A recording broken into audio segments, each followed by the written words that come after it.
A Francisco lo conocí en el año 87 en las playas del Este.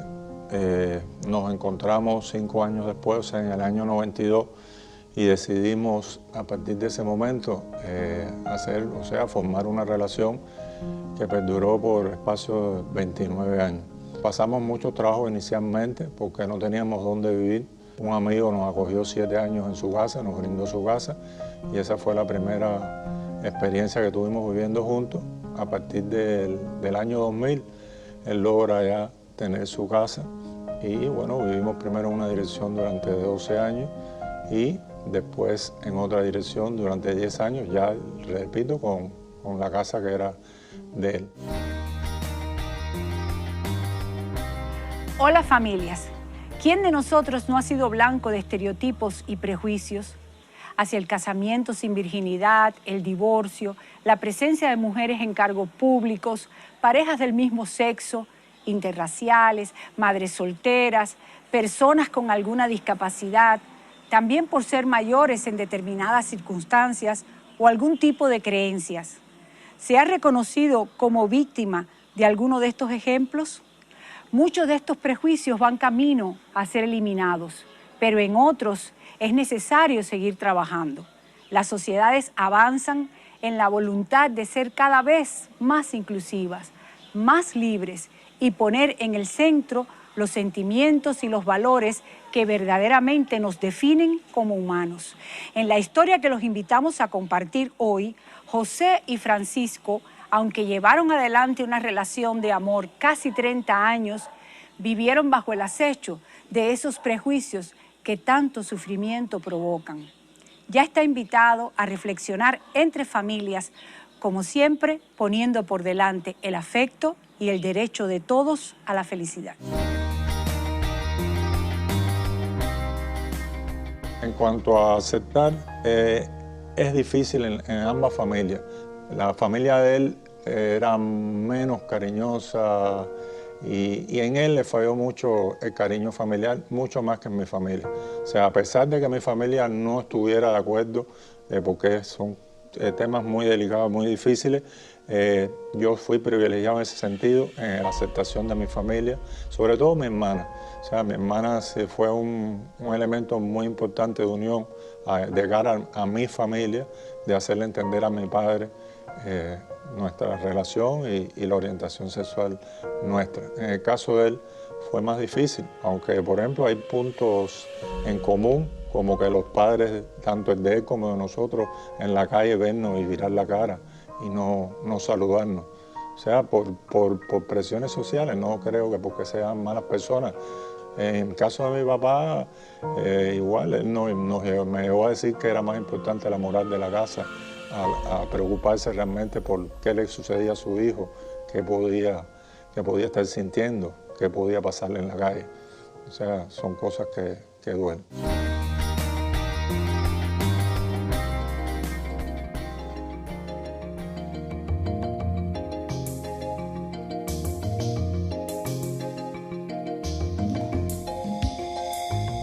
Bueno, a nosotros nos parece bien que existan parejas de acuerdo a las preferencias sexuales que tenga cada cual, sea homosexual, heterosexual, bisexual, en dependencia de acuerdo a sus gustos. Y creo que hay que respetar los espacios que cada cual tienen para expresar su amor. Uno de los mayores problemas que vemos es que en la sociedad cubana hay un gran machismo, lo que ha frenado que las parejas homosexuales tengan la libertad de, por la ley, estar juntas, poder compartir una vida. La discriminación viene junto con los prejuicios, los tabúes que están en la sociedad cubana desde hace muchos siglos atrás y las siguen reencarnando de generación en generación. Para mí las parejas homoafectivas también, porque deben ser felices como todos los demás ciudadanos. Justamente es un derecho, cada persona tiene el derecho libre de elegir a quien desee para formar una pareja, más allá de sexo, de identidad, raza, posición social, religión. Pienso que lo que tiene que primar es la felicidad, el amor y el entendimiento entre las personas. Si esa felicidad es alcanzada a través de compartir con una persona del propio género sexual, que sean felices. que sean felices, sobre todo en la base de respeto. ¿Tú estás segura de que esto es así? De que no es una fase que estás pasando, no lo estás haciendo por moda. O no sé, que tienes el impulso de experimentar o de llamar la atención. No. Justamente lo que no quiero es llamar la atención. Quiero que a nadie en este país o en este planeta eso le llame la atención.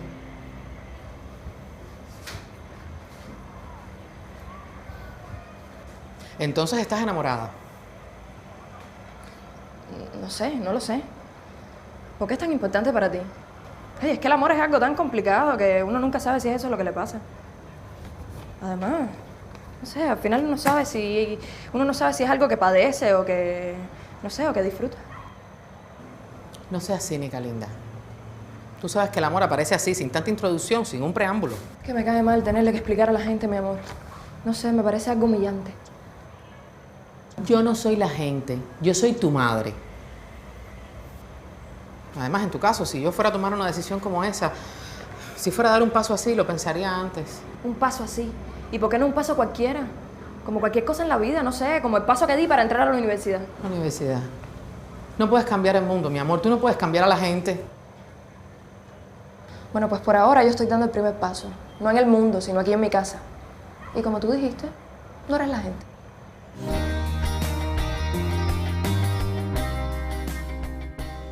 Él se enferma el 26 de abril, empieza ya a dar positivo el test de antígeno y bueno, ya tenía manifestaciones de fiebre y todo eso y lo llevaron para un centro de aislamiento en Cojima. O sea, yo creo que se perdió un poco de tiempo en llevarlo para un hospital. Lo llevaron para la Covadonga ya 3 días después y bueno, fue agravándose. O sea, siempre fue un proceso que fue de agravamiento. A raíz de la muerte de mi pareja, no habían pasado 20 días e incluso todavía no estaba ni el acta de función y se presentó la familia de él a reclamar la casa, prácticamente a sacarme de la casa, a armarme un escándalo ahí en mi edificio y al día siguiente me llevaron a una estación de policía a acusarme de que no le quería dar los papeles o algo de esas cosas. O sea, no tuvieron en cuenta, una hermana de él era copropietaria del apartamento y desgraciadamente él se murió con 60 años nada más, tampoco hizo testamento, no pensó en eso, ¿no? Y fue más difícil aún. En el caso de la policía, también, a pesar de que ella fue la que me acusó, tuvo un comportamiento muy correcto, diciéndole que ella no tenía que ir a buscar nada ahí hasta que no tuviera una sentencia firme de un juzgado. O sea, que ella no tenía que ir a buscar nada, que nada de lo que había ahí adentro era de ella.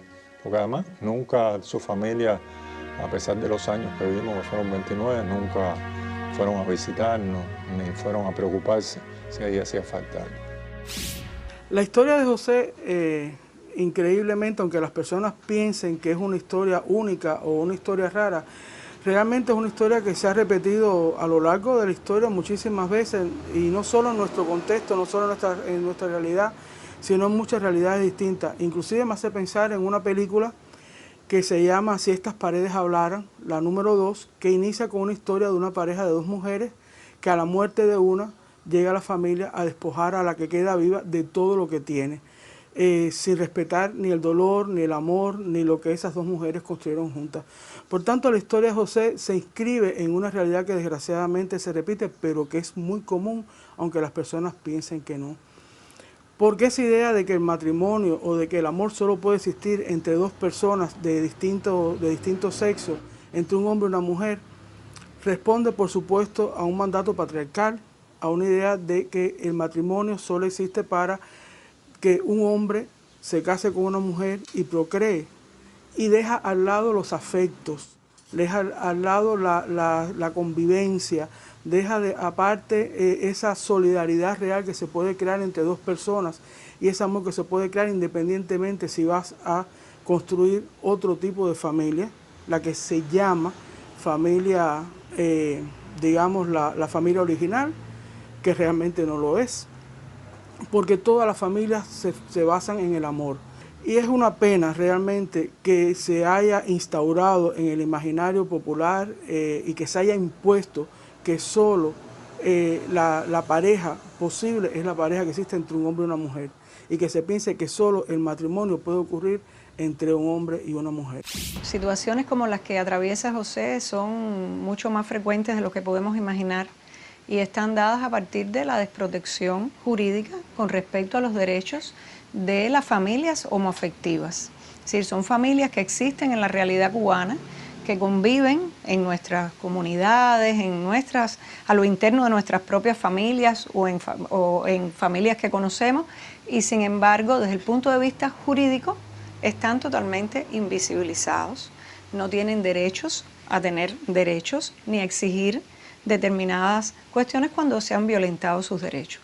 Por lo tanto, eso trae consigo un sufrimiento humano importante, porque no solo es la vulneración de un derecho desde la perspectiva jurídica, sino también desde el sufrimiento humano, desde los afectos, los desgarros que en el orden personal y familiar eso puede constituir, porque son personas que han hecho una vida en familia por años, que han construido un hogar y que en determinadas situaciones, ya sea por fallecimiento, por separaciones, esto se ve destruido y no tienen forma de preservar sus derechos, ven impedido exigirlos, pedirlos ante un tribunal cuando son vulnerados, es decir, están al margen del derecho y sin embargo existen en la realidad cubana, tienen problemáticas, tienen conflictos que otras personas de otra orientación sexual, es decir, las personas heterosexuales, pueden resolver normalmente y entonces estas familias homoafectivas, estas parejas homoafectivas no tienen la posibilidad de hacerlo a partir de ese desconocimiento, de esa desprotección que existe.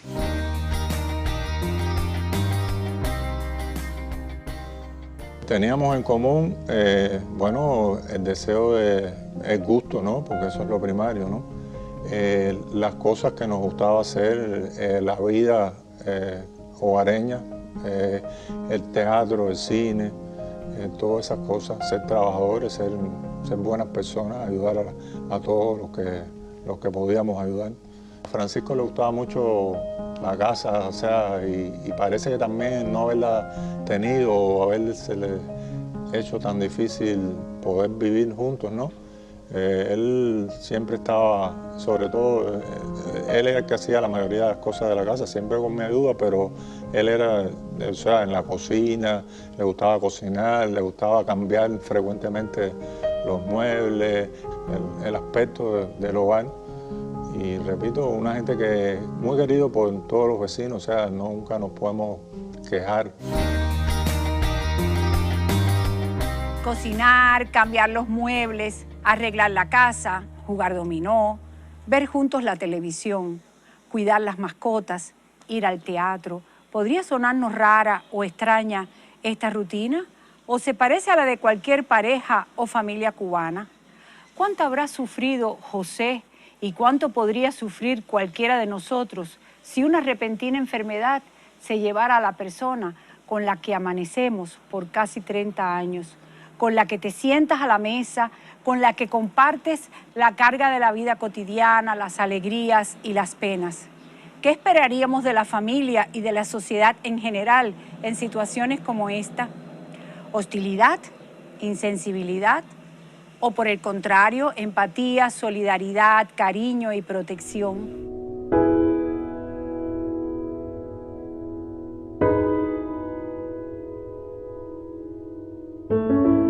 Habría que decirle a las personas, póngase en el lugar de José. Trate de, por un momento, ensimismarse. Piense que es a usted, a la persona que le está pasando. Piense que usted ha pasado toda su vida viviendo con otra persona, que por H, B o Z usted no se ha casado, no solo porque no tuviera el derecho, cosa que es terrible, vivir en una sociedad en la que usted tenga todos los deberes y no tenga todos los derechos. Pero imagine que usted tenía el derecho de casarse, pero no se casó. Y que de pronto su pareja fallece y que de pronto aparecen familiares y lo despojan o la despojan a usted de todo lo que construyeron en común. Si usted logra realmente ponerse en su lugar, si usted logra sentir qué sentiría o qué le pasaría a usted ante esa situación, a lo mejor comprendería mejor que es una cuestión humana. Tendría que saber que sería terrible que a usted le pasara eso mismo, que usted un día, el día que desaparezca su pareja natural, vengan familiares y la despojen o lo despojen de todas las cosas que construyeron entre los dos.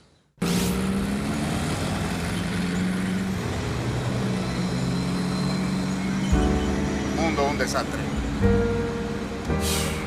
Un desastre. Esta sociedad está blandita, blandita, blandita. Terrible. Te digo a ti. No, ahora hay que ser consecuente con todo esto. Ya tú sabes, imagínate. Hay que entender a todo el mundo.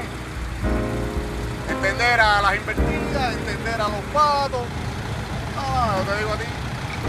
Oye, acá existe que tiene que tener suerte, porque cuando vienes a ver, el culpable eres tú, porque le dices la verdad en la cara a la gente. Es terrible.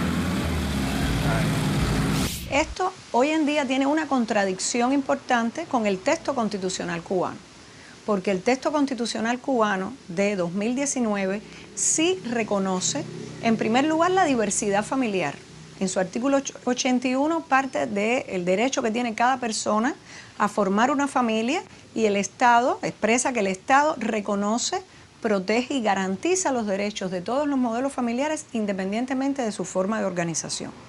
Pero además el texto constitucional tiene un artículo 42 relacionado con la igualdad y la no discriminación que eleva muchísimo el paradigma de esa igualdad, porque estamos hablando de una igualdad efectiva, y para una igualdad efectiva es necesario tener en cuenta la valoración de la diferencia, las situaciones de personas que han sido históricamente vulneradas y discriminadas por concepciones, por estereotipos, en este caso por estereotipos sexistas, por estereotipos patriarcales que afectan sus derechos. Y nuestro texto constitucional ha incorporado la no discriminación por razón de orientación sexual y de identidad de género.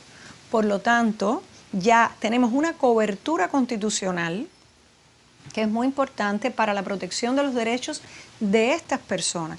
Y por lo tanto, el Código de Familia vigente ya no responde a esos paradigmas constitucionales de igualdad y no discriminación, y el proyecto de Código de las Familias tiene la misión de no solo reflejarlos como principios éticos, sino de desarrollarlos y garantizarlos a través de figuras jurídicas, de consecuencias y efectos jurídicos que se dan ante las determinadas situaciones que se puedan presentar. Hoy, 10 meses después, yo todavía a veces no me lo creo, a veces pienso que lo voy a ver por la calle, o veo a alguien parecido, o la forma de caminar, y me parece que es mentira, esas cosas. Es muy difícil también en el sentido de que es una enfermedad que cuando ingresas no tienes acompañante. O sea, tú no te queda ese desconsuelo de no poderlo haber ayudado, de no haberlo visto, que cuando se muere es directo en incineración, no lo puedes nivelar tampoco. O sea, son toda una serie de factores que hacen muy difícil la pérdida. Es un imperativo que nuestro proyecto de Código de las Familias incorpore todos estos elementos para darle, repito, solución a todos los conflictos, a todas las problemáticas, y además para naturalizar desde el punto de vista jurídico algo que es natural en nuestra sociedad. Yo creo que es importante que también las personas comprendan que una cosa es que yo, como persona, no comparta un determinado modelo familiar, y otra cosa es que a partir de mi visión personal sobre los tipos de modelo familiar pretenda limitar, excluir a otras personas y a otros modelos familiares. El proyecto de Código de las Familias no nos impone ni nos obliga en determinado modelo, nos da la alternativa, la opción de que puedo escoger el modelo familiar que yo decida, y ese modelo será protegido. Pero el derecho que tengo yo no afecta el derecho que tienen otros, es decir, da la misma valoración a todas las familias, da la misma protección a todas las familias. ¿Qué quiero decir con esto? Que cuando estoy otorgando derechos a quienes anteriormente no los tenían y son hoy, han sido y son hoy vulnerables, yo no estoy afectando el derecho de quienes siempre lo han tenido, ni le estoy obligando a que tenga que ir por un camino que no es el que en su vida personal desea. Pero esa es una opinión personal y que yo en mi vida desarrollo. Pero pretender quitar derechos, limitar derechos, ya eso va más allá de un criterio personal, es un acto discriminatorio, que además es un acto inconstitucional, porque el proyecto social cubano y la manera en que lo ha reflejado en su constitución es que todas y todos tenemos los mismos derechos. Y esos mismos derechos no pueden quedar en abstracto, no puede quedar en una formulación en que después en la práctica eso no tenga un efecto y una consecuencia. Tenemos que ser coherentes, coherentes desde lo jurídico y coherentes desde lo práctico. Y claro que eso implica un reto desde nuestra transformación de nuestro pensamiento, de nuestra amplitud de pensamiento para aceptar la diversidad. Creo que estamos preparados porque ya era necesario precisamente que una norma recogiera que también está reflejada en la Constitución y que apoyara ese criterio de que a cada cual, de acuerdo a los sentimientos que expresara y de acuerdo a la preferencia sexual que tenga, puede establecerse como matrimonio, como pareja de hecho, como noviazgo, según las características de las parejas. Pienso que hay cosas que en estos momentos deben ser cambiadas, ¿no? En lo que sí no estoy de acuerdo es en la parte del matrimonio entre dos personas de sexo igual. Porque pienso que eso va en contra, no sé, cuando uno era joven, cuando uno era niño, nosotros nos enseñaron eso. Y entonces eso era un tabú y no es que hoy, no sé, yo no me opongo a que las personas hagan con su vida lo que quieran, pero esa relación, llegar a consensuar el matrimonio no me parece bien. No tengo por qué discriminar a la persona, porque puede ser del mismo género mío, del mismo sexo mío, y tener tu diferencia sexual. Cada cual su inclinación sexual es permitida y es defendida por la misma persona. Nadie puede juzgar a nadie por eso. Todo el mundo tiene derechos, y los derechos hay que respetarlos. Sean de un mismo sexo, sean de sexo contrario. No puedes violar los derechos de las personas.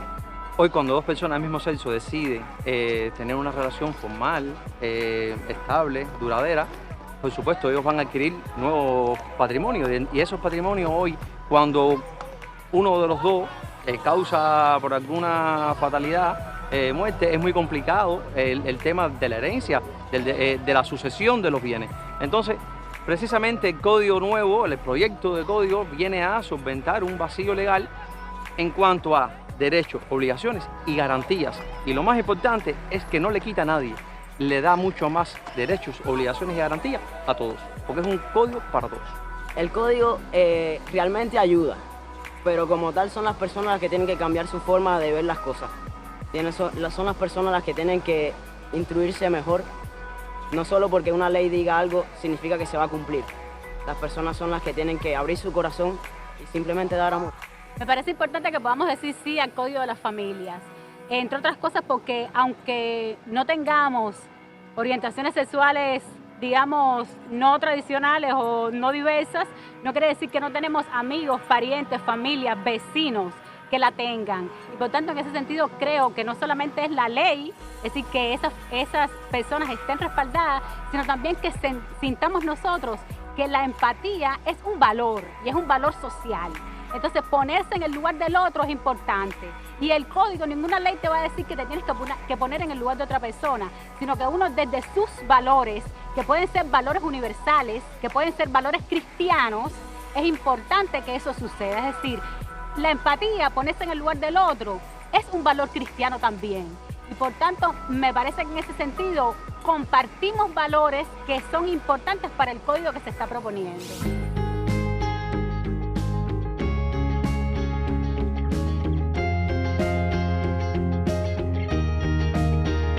Es importante porque ese Código de las Familias lo que enseña, lo que demuestra es que lo fundamental es respetar todos los tipos de familias que existen realmente en nuestro país. No se está inventando ningún tipo de familia, no se está creando nada que ya no exista, al contrario, se está legislando a partir de unos vacíos significativos además, que perjudican a muchísimas familias que ya existen. Por tanto, a lo que se apela cuando se le pide a las cubanas y a los cubanos que den su voto a favor de este nuevo Código de las Familias, se apela al conocimiento, se apela al respeto, se apela a que los seres humanos tenemos derechos y que esos derechos son inalienables y que la única posibilidad realmente de crecer, de construir una sociedad sana, una sociedad equitativa, una sociedad inclusiva, es dándonos cuenta que independientemente de nuestras diferencias, todos somos seres humanos y que los seres humanos tenemos que poder vivir en igualdad de condiciones y tenemos que poder respetarnos entre todos, independientemente de lo que sintamos y de lo que queramos hacer con nuestros proyectos de vida. Abue, tengo que darte una noticia.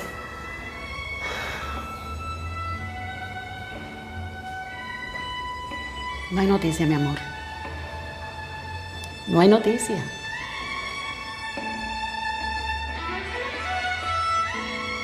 Mi abuela me oye sin interrumpirme.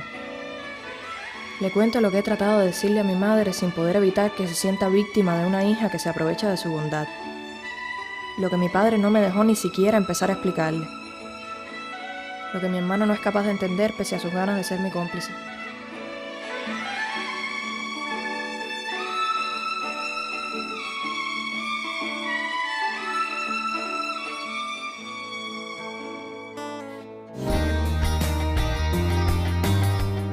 A lo largo de la historia, muchos grupos humanos han tenido que luchar por defender y visibilizar sus derechos. Las familias homoafectivas en Cuba han sufrido discriminación y rechazo por los falsos cuestionamientos a su integridad moral y a su posibilidad de cumplir plenamente con las funciones de educar, de dar afecto y hacer felices a sus miembros. La falta de garantías legales se traduce en un déficit de protección que les impide ejercer a plenitud sus derechos y obligaciones. Nunca olvide que su amor no daña, pero el rechazo sí. Los esperamos el próximo martes para compartir otro rato conversando entre familias.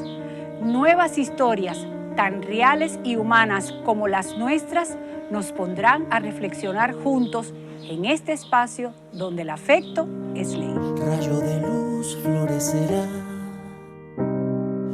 cualquier semilla.